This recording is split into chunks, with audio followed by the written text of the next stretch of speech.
നമസ്കാരം. ഭാഗവതം സ്കന്ധം 7 ചാപ്റ്റർ 3 ഹിരണ്യകശിപുവിൻ്റെ തപസ്. തന്നെ ആർക്കും ജയിക്കാൻ കഴിയരുത്, ജരാനരകൾ ബാധിക്കരുത്, മരണം തനിക്കുണ്ടാവരുത്, 3 ലോകങ്ങളുടെയും അധിപതി താനായി തീരണം. ഇങ്ങനെ ആഗ്രഹിച്ചുകൊണ്ട് ഹിരണ്യകശിപുവും മന്ദരപർവ്വതത്തിൻ്റെ താഴ്വരയിൽ ചെന്ന് അതികഠിനമായ തപസ് ചെയ്യാൻ തുടങ്ങി. കൈകൾ രണ്ടും മേലോട്ട് ഉയർത്തിപ്പിടിച്ച് ആകാശത്തേക്ക് നോക്കി കാൽ പെരുവിരലുകൾ മാത്രം നിലത്തൂന്നിക്കൊണ്ടായിരുന്നു അദ്ദേഹത്തിൻ്റെ തപസ്. പാറിപ്പറക്കുന്ന ജടകളാൽ അദ്ദേഹം സൂര്യനെ പോലെ ശോഭിച്ചു. ഹിരണ്യകശിപു തപസ് ചെയ്തിരുന്ന കാലത്ത് ദേവന്മാർക്ക് പേടിയില്ല. അപ്പോൾ അവർ പോയി അവരവരുടെ സ്ഥാനത്ത് പോയിരുന്നു. പക്ഷേ ഹിരണ്യകശിപുവിൻ്റെ തപസ്സിൻ്റെ ആധിക്യം കൊണ്ട് അതിൽ നിന്ന് ഉയർന്ന പുക, അഗ്നി അവരെ തപിപ്പിച്ചു. 7 ദ്വീപുകളും പർവ്വതങ്ങളും ഭൂമി കുലുങ്ങി. ആകാശത്തിൽ നിന്ന് ഗ്രഹങ്ങളും നക്ഷത്രങ്ങളും താഴോട്ട് വീണു. 10 ദിക്കുകളും കത്തിജ്വലിക്കാൻ ആരംഭിച്ചു. അദ്ദേഹത്തിൻ്റെ തപസ് ചൂട് സഹിക്കവയ്യാതെ ദേവന്മാർ സ്വർഗം ഉപേക്ഷിച്ച് ബ്രഹ്മദേവനോട് ചെന്ന് സങ്കടം പറഞ്ഞു. ദേവദേവനും ജഗൽപതിയുമായ ബ്രഹ്മദേവ, ഹിരണ്യകശിപുവിൻ്റെ തപസ്സിൻ്റെ ഉഗ്രത കൊണ്ട് ഞങ്ങൾക്ക് സ്വർഗത്തിൽ താമസിക്കാൻ പറ്റുന്നില്ല. ഞങ്ങളുടെ ദുഃഖത്തിന് അങ്ങ് എന്തെങ്കിലും നിവാരണം ഉണ്ടാക്കി തരണം.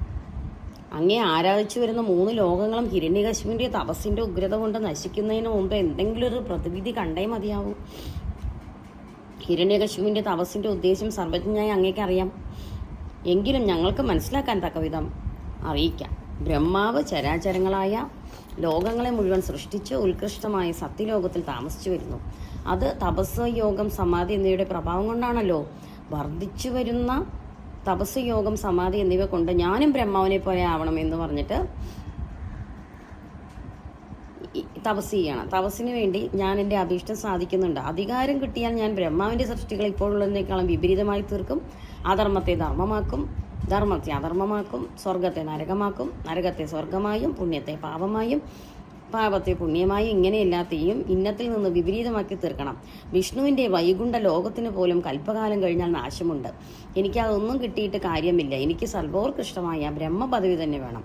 ഇപ്രകാരം നിശ്ചയിച്ചുകൊണ്ടാണ് ഹിരണ്യകശിപു തപസ് ചെയ്യുന്നത്. അപ്പോൾ ബ്രാഹ്മണർക്കും പശുക്കൾക്കും ശ്രേയസ്സിനും ഐശ്വര്യത്തിനും വേണ്ടിയുള്ളതാണല്ലോ ബ്രഹ്മാവ്. അത് മറ്റൊരാൾക്ക് കൈയടക്കാൻ തുടങ്ങിയ കഷ്ടമല്ലേ? ഇങ്ങനെ ദേവന്മാർ അറിയിച്ചപ്പോൾ ബ്രഹ്മദേവൻ ഭൃഗു, ദക്ഷൻ മുതലായവരോടുകൂടി ഹിരണ്യകശിപുവിൻ്റെ ആശ്രമത്തിലേക്ക് വന്നു. ചുറ്റും പുല്ലൊക്കെ കൊണ്ട് മൂടപ്പെട്ടിരിക്കുകയാണ്. ഉറുമ്പുകൾ ശരീരത്തിലെ മാംസം, നരമ്പ്, ചോര എന്നിവ തിന്നു. വെറുമൊരു എല്ലിൻ കൂടാണ്. അത്രയ്ക്ക് തടിന തപസ് കൊണ്ട് 3 ലോകങ്ങളെയും തപിപ്പിക്കുന്നവനുമായ ഹിരണ്യകശിപുവിനെ മേഘം മറച്ച സൂര്യനെ പോലെ തേജസ്വയെ കണ്ട ബ്രഹ്മാവ് ആശ്ചര്യസ്തബ്ധനായി തീർന്നു. അദ്ദേഹം ചിരിച്ചുകൊണ്ട് പറഞ്ഞു, മകനെ, എഴുന്നേൽക്കൂ, നിനക്ക് മംഗളമുണ്ടാവട്ടെ. തപസ് കൊണ്ട് നീ സിദ്ധനായി തീർന്നിരിക്കുന്നു. വരം തരാൻ കഴിവുള്ള ഞാനിതാ വന്നിരിക്കുന്നു. നീ ആവശ്യമുള്ള വരങ്ങൾ ചോദിച്ചോളൂ. നിന്റെ മനോധൈര്യം എനിക്ക് കാണാൻ കഴിഞ്ഞു. ഉറുമ്പുകൾ തിന്നു തീർത്ത നിന്റെ ശരീരത്തിൽ എല്ലുകളാണ് പ്രാണനിൽ നിൽക്കുന്നത്. ജലപാനം പോലും ചെയ്യാതെ 100 സംവത്സരക്കാലം നീ തപസ് ചെയ്തിരിക്കുന്നു. ഇതിനു മുമ്പ് ഇത് ഒരു മഹർഷിക്കും സാധിച്ചിട്ടില്ല. ഭാവിയിൽ ആർക്കും സാധിക്കും പോകുന്നില്ല. ജലപാനം പോലും ഇല്ലാതെ 100 സംവത്സരക്കാലം പ്രാണനെ നിലനിർത്താൻ ആർക്കാവും? ധീരന്മാർക്ക് പോലും ചെയ്യാൻ കഴിയാത്ത ദൃഢനിശ്ചയത്തോടുകൂടി നിന്റെ തപസ് കൊണ്ട് ഞാൻ വശകനായി തീർന്നിരിക്കുന്നു. അതിനാൽ അസുരശ്രേഷ്ഠ, നിന്റെ എല്ലാവിധ ആഗ്രഹങ്ങളെയും ഞാൻ സാധിപ്പിക്കുന്നുണ്ട്.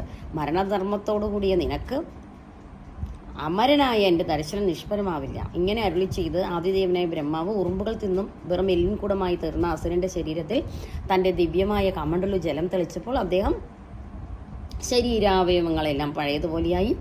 മനോബലം, ഇന്ദ്രിയബലം, ശരീരബലം എന്നിവയോട് കൂടിയവനും വജ്രം പോലെ ബലമുള്ള ശരീരത്തോടു കൂടിയവനുമായി തീർന്നു.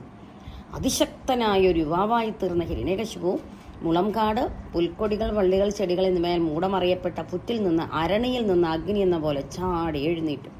ആകാശത്തിൽ ഹംസവാഹനമായി തന്നെ അനുഗ്രഹിക്കാനായി വന്നിരിക്കുന്ന ബ്രഹ്മദേവനെ കണ്ട് ആനന്ദാതിരേകത്താൽ ഭൂമിയിൽ വീണ് ദണ്ഡന നമസ്കാരം ചെയ്തു. എഴുന്നേറ്റ് കൈകൾ കൂപ്പി തൊഴുതു. ബ്രഹ്മദേവനെ നോക്കിക്കൊണ്ട് സന്തോഷത്തോടും രോമാഞ്ചത്തോടും ദഗ്ധകണ്ഠത്തോടും പറഞ്ഞു, കൽപ്പാവസാനത്തിൽ നിബിഡമായ അന്ധകാരത്താൽ വ്യാപ്തമായ ജഗത്തിനെ സ്വന്തം തേജസ്സാൽ പ്രകാശിപ്പിക്കുന്നവനും 3 ഗുണങ്ങളോടുകൂടിയ സ്വരൂപത്താൽ പ്രപഞ്ചനെ സൃഷ്ടിച്ച് രക്ഷിച്ച് സംഹരിക്കുന്നവനും സത്വം, രജസ്, തമസ് എന്നീ 3 ഗുണങ്ങൾക്ക് ആശ്രയീഭൂതനും സർവോത്കൃഷ്ടനും എങ്ങും നിറഞ്ഞവനുമായി അവിടത്തേക്ക് നമസ്കാരം. പ്രപഞ്ചത്തിന് ആദികാരണമായവനും ജ്ഞാനവും വിജ്ഞാനവുമാകുന്ന സ്വരൂപത്തോടു കൂടിയവനും പ്രാണനിന്ദ്രിയങ്ങൾ, മനസ്സ്, ബുദ്ധി, പഞ്ചഭൂതങ്ങൾ ഇവയാൽ നിർമ്മിക്കപ്പെട്ട പ്രപഞ്ചത്തിലൂടെ വ്യക്തമായി പ്രകാശിക്കുന്നവനുമായ അവിടത്തേക്ക് നമസ്കാരം. മുഖ്യപ്രാണസ്വരൂപേണ അങ്ങ് സഞ്ചരിക്കുന്നവയും സഞ്ചരിക്കാത്തവുമായ സകല ജീവജാലങ്ങളുടെയും നിയന്താവാണ്. അങ്ങ് ചിത്തത്തിൻ്റെയും മനസ്സിൻ്റെയും ഇന്ദ്രിയങ്ങളുടെയും അധിപതിയാണ്. എങ്ങും നിറഞ്ഞവനും പഞ്ചഭൂതങ്ങൾ, സത്വം, രജസ്, തമസ് എന്നീ ഗുണങ്ങൾ, കർമ്മവാസനകൾ ഇവയെ പ്രകാശിപ്പിക്കുന്നവനാണ്. 4 ഹോതാക്കൾ കൂടി നടത്തുന്ന ചാതുർഹോത്രം എന്ന കർമ്മത്തെ പ്രതിപാദിക്കുന്ന വേദസ്വരൂപത്താൽ അങ്ങ് അഗ്നിഷ്ടോമം, അത്യഗ്നിഷ്ടോമം, ഉഗ്ധം, ഷോഡശി, അതിരാത്രം, ആപ്തോര്യാമം, വാജപേയം എന്നിങ്ങനെ 7 വിധ യജ്ഞങ്ങൾ വിസ്തരിച്ച് ലോകത്തെ ബോധിപ്പിക്കുന്നു. ജീവികളുടെ ആത്മാവായും ആദിയില്ലാത്തവനായും അവസാനമില്ലാത്തവനായും അന്തർയാമിയായും ജ്ഞാനസ്വരൂപനായും വിളങ്ങുന്നത് ഏകനായി അവിടെ നിന്നാണ്. ഒരിക്കലും കണ്ണടയ്ക്കാത്ത കാലസ്വരൂപനും അവിടെ നിന്ന് തന്നെ. അങ്ങ് കാലത്തിൻ്റെ അവയവങ്ങളായ ലവം, നിമിഷം മുതലായവ കൊണ്ട് ജീവന്മാരുടെ ആയുസ്സിനെ ക്ഷയിപ്പിക്കുന്നു.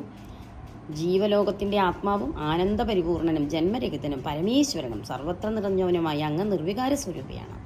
നിൻ തിരുവടിയിൽ നിന്ന് വേറെയായി ചലിക്കുന്നതോ ചലിക്കാത്തതോ യാതൊന്നുമില്ല. വേദങ്ങളും ശാസ്ത്രങ്ങളും എല്ലാം അവിടുത്തെ സ്വരൂപങ്ങൾ തന്നെ. ബ്രഹ്മാണ്ടത്തെ ഉള്ളിൽ ധരിക്കുന്നവനും ബ്രഹ്മവും 3 ലോകങ്ങൾക്ക് അപ്പുറത്ത് വിളങ്ങുന്നവനും അങ്ങ് തന്നെ. മഹാപ്രഭു, ഇന്ദ്രിയങ്ങൾ, പ്രാണൻ, മനസ്സ്, 3 ഗുണങ്ങൾ ഇവയോടുകൂടിയ പ്രപഞ്ചം അങ്ങയുടെ സ്ഥൂല രൂപമാണ്. അങ്ങ് ജീവനായി തീർന്ന ഇന്ദ്രിയങ്ങൾ, പ്രാണൻ, മനസ്സ് എന്നിവയെ വിഷയങ്ങളെ അനുഭവിക്കുന്നു. പരമൈശ്വര്യത്തോടുകൂടിയ തൻ്റെ വാസ്തവ സ്വരൂപത്തിൽ വിളങ്ങുന്ന അങ്ങ് അവ്യക്തനും സർവ്വവ്യാപിയും പുരാണ പുരുഷനുമാണ്. അനന്തവും അവ്യക്തവുമായ രൂപത്താൽ ഈ പ്രപഞ്ചം മുഴുവൻ വ്യാപിച്ചവനും വിദ്യയും അവിദ്യവുമാകുന്ന ശക്തികളോട് കൂടിയവനുമായ നിന്തിരുടിക്ക് നമസ്കാരം.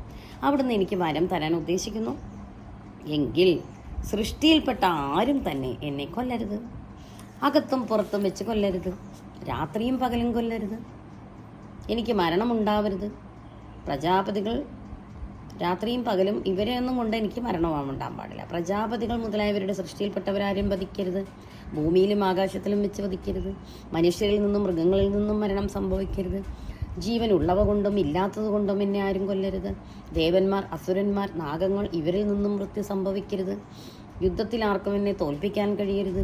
ഞാൻ എല്ലാവരുടെയും അധിപനായി തീരണം. എല്ലാ ലോകപാലന്മാരുടെയും അനശ്വരമായ മഹിമയും തപസ്, യോഗം, പ്രഭാവം എന്നിവയും എനിക്കുണ്ടാകണം. ഈ വരങ്ങൾ നൽകി എനിക്ക് അനുഗ്രഹിച്ചാലും എന്ന് ഹിരണ്യകശിപു ബ്രഹ്മാവിനെ തപസ് ചെയ്ത് വരം ചോദിക്കുന്നു. അപ്പം അത്രയുമാണ് 3ാമത്തെ ചാപ്റ്ററിൻ്റെ അർത്ഥം.